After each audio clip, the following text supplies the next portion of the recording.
La vérité sur la self-défense. Alors, j'ai pas la vérité, mais en tout cas, moi, je trouve que ça, c'est important de le dire aux gens. La vérité, c'est qu'il faut tenir compte d'une chose.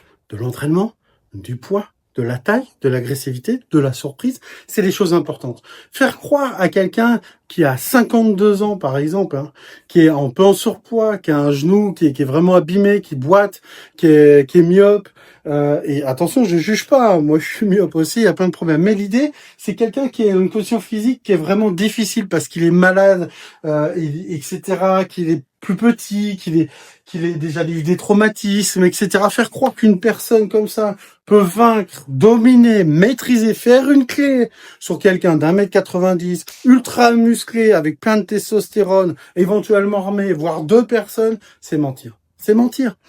Peu importe ta condition physique, peu importe ton âge, peu importe qui tu es ou ce que tu as fait, il faut pas que tu t'adaptes à la self-défense, il faut que la self-défense s'adapte à toi. Mais il ne faut pas mentir. Une personne plus âgée, dans une mauvaise condition physique, qui n'a jamais fait de sport de combat, qui a beaucoup de craintes, etc., contre quelqu'un de préparé, de grand, de fort, etc., c'est très compliqué. Il y a la testo qui rentre, il y a l'agressivité qui rentre en compte. Il y a le fait que le gars, il se bagarre peut-être tous les jours depuis 20 ans. Hein, c'est pour ça qu'il y a des catégories de poids dans les sports de combat. C'est pour ça qu'il y a des coups interdits dans les sports de combat. Peut-être qu'on peut te casser une bouteille sur la tête, il peut se passer plein de choses. Donc il faut tenir compte de tout ça. Et tu vas me dire, oui, mais Anthony, qu'est-ce que tu proposes comme solution? Alors moi, je propose rien comme solution. Je propose des choses pour diminuer le problème.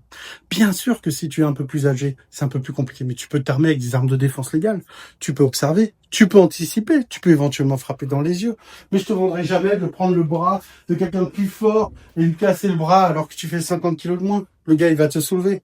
Je vais pas te dire, t'as jamais fait de sport de combat, ils sont 4 et tu vas faire gauche-droite sur tout le monde. Non, c'est faux. Par contre, lever les mains, essayer d'observer, éventuellement faire une frappe dans les yeux pour s'enfuir autre, là, c'est plus possible. Je dis pas que c'est facile. Je dis pas que ça va bien se passer. Je dis qu'en tout cas, c'est plus possible. N'oublie pas mon mantra. C'est pas toi qui t'adaptes à la self-défense, c'est la self-défense qui s'adapte à toi. Mais bien sûr, il faut tenir compte que plus t'es jeune, plus t'es fort, plus t'es confiant, plus t'as pratiqué, plus tu t'entraînes rigoureusement, plus bien sûr tu vas pouvoir te défendre. Mais c'est pas parce que tu es un peu plus âgé ou un peu moins fort que tu peux pas te défendre. Tout au contraire, il y a plein de choses à mettre en place et j'en parle dans toutes mes vidéos sur TikTok, sur Facebook, sur Instagram, sur YouTube et sur Patreon. Alors n'hésite pas à rejoindre tous mes réseaux, à venir aussi à mes nombreux stages ou mes cours parce que justement tu vas voir, il y a de tout, des grands sportifs comme des gens du quotidien. L'important, c'est de pouvoir se défendre à son niveau. Merci en tout cas de tous les partages et tous les magnifiques commentaires que vous faites.